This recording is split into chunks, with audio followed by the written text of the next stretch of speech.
মাধ্যমক মই প্ৰথমে অশেষ ধন্যবাদ।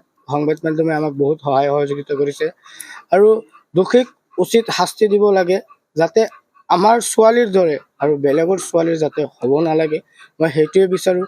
আৰু যিবিলাক অপৰাধীৰ নাম জড়িত হৈ আছে তাৰ লগত আৰু বহুত কেইবাজনো আছে, সেইবিলাকক উচিত তদন্তৰ আওতাত আনি আৰু যিটো গাড়ীত অপহৰণ কৰা হৈছিলে সেইটো গাড়ীৰ ড্ৰাইভাৰ কোন কোন জড়িত গোটেইখিনিক সাঙুৰি এটা দৃষ্টান্তমূলক শাস্তি দিব লাগে আৰু গৰৈমাৰী থানাৰ অচিক মানে ইয়াৰ পৰা বদলীকৰণ কৰিব লাগে।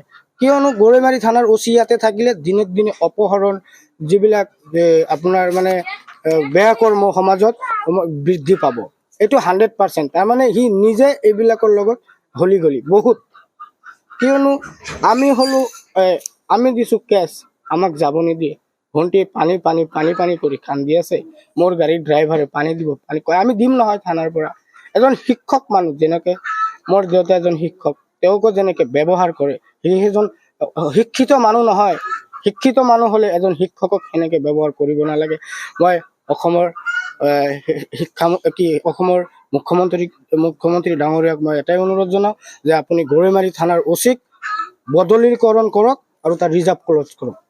মই এটা কথা ক'ব বিচাৰিছোঁ, আমাৰ গৰৈমাৰী অঞ্চলত যিটো ধৰণৰ এই মদৰ পৰা আৰম্ভ কৰি অপহৰণলৈকে যিমানখিনি কুকৰ্মবিলাক চলি আছে, মই আপোনালোকৰ চেনেলৰ জৰিয়তে অসমৰ গোটেই প্ৰশাসনক মই অনুৰোধ জনাইছোঁ যাতে এনেধৰণৰ ঘটনাবিলাক আমাৰ গৰৈমাৰীত যাতে আৰু কোনোদিন নহয়। এই যোৱা পৰহি দিনা যিজনী ছোৱালী ব্ৰহ্মপুত্ৰত কাম কৰি থকা এজন ছোৱালী BSc পাছ কৰিছে, ছোৱালী এজন আনলিটাৰেটেড ল'ৰাই, মূৰ্খ ল'ৰা এটা জীৱন স্কুল বাৰান্দাত ভৰি দিয়া নাই, সেইজন ল'ৰাই উঠাই লৈ যায়, তেওঁ অপহৰণ কৰি লৈ গোৱালপাৰাত কোনোবা তেওঁৰ আত্মীয়ৰ ঘৰত ৰাখিছিলে। আমি গম পাইছোঁ, কালি পুলিচৰ পৰা জানিব পাৰিছিলোঁ যে ল'ৰাজনক ভাল পাই গৈছিলে, কিন্তু আমি কোনোদিনে তেওঁ বিশ্বাস কৰা নাছিলোঁ যে এজন BSc পাছ ছোৱালী, এজন ফাৰ্ষ্ট ক্লাছ পাছ BSc এজন ছোৱালীয়ে কোনোদিন এটা মূৰ্খ ল'ৰাৰ লগত কেতিয়াও গুচি নাযায়। কালি আমি কোৰ্টৰ জৰিয়তে জবানবন্দীত আমি স্পষ্ট দিছোঁ ছোৱালীজনী জবৰদস্তি নিয়া হৈছিলে। তো মই আপোনালোকৰ চেনেলৰ জৰিয়তে প্ৰশাসনক মই এটাই অনুৰোধ কৰিম যাতে এই যিটো অপহৰণৰ লগত জড়িত সৰু মাইনাটোৰ যিমান হাৰাশাস্তি কৰা হৈছে, আপোনালোকে জানে অপহৰণ কৰি নি কি কৰা হয়, এইবিলাক এই চেনেলৰ জৰিয়তে ক'ব নালাগে, চবেই গম পায়। আজি ছোৱালী যে মানসিকভাৱে ভাগি পৰিছে, ছোৱালীজন কথাও ক'ব নোৱাৰে, ছোৱালীজন কিয় কান্দি থাকে। গোটেই প্ৰশাসনক মই আপোনালোকৰ চেনেলৰ জৰিয়তে মই অনুৰোধ কৰিছোঁ, এই কালপিত কেইজনক যিখন গাড়ীত লৈ গৈছিলে গাড়ীৰ ড্ৰাইভাৰ সহ গাড়ীখনক আটক কৰিব লাগে আৰু তেওঁলোকে সেই অপহৰণৰ লগত জড়িত গোটেইখিনি মানুহক তদন্তৰ আওতাত আনি দৃষ্টান্তমূলক শাস্তি দিয়াৰ কাৰণে মই আপোনালোকৰ চেনেলৰ জৰিয়তে গোটেই পুলিচ প্ৰশাসনক মোৰ তৰফৰ পৰা মই অনুৰোধ জনাইছোঁ। মোৰ ছোৱালীজনী ব্ৰহ্মপুত্ৰ বেলি একাডেমীৰ শিক্ষয়িত্ৰী হয়। স্কুল যেতিয়া ছুটি হৈছে, ছুটিৰ পিছত আহি থকা অৱস্থাত নুৰুল ইছলামে 4-5জন দুৰ্বৃত্তৰ সহায়ত মোৰ ছোৱালীজনীক জবৰদস্তি আটক কৰে। কিন্তু পুলিচে কৈছে যে তাই ভাল পাই গৈছে। যেতিয়া জবৰদস্তি আটক কৰিছে, আটক কৰি পেলাই মোকো প্ৰাণৰ ভয় দেখুৱাইছে, মোকো মৃত্যুৰ ভয় দেখুৱাইছে, মোৰ পৰিয়ালক দেখুৱাইছে, মোৰ ঘৰ দুৱাৰ ভাঙি দিব এনেকুৱা মানে ভাবুকি দিছে।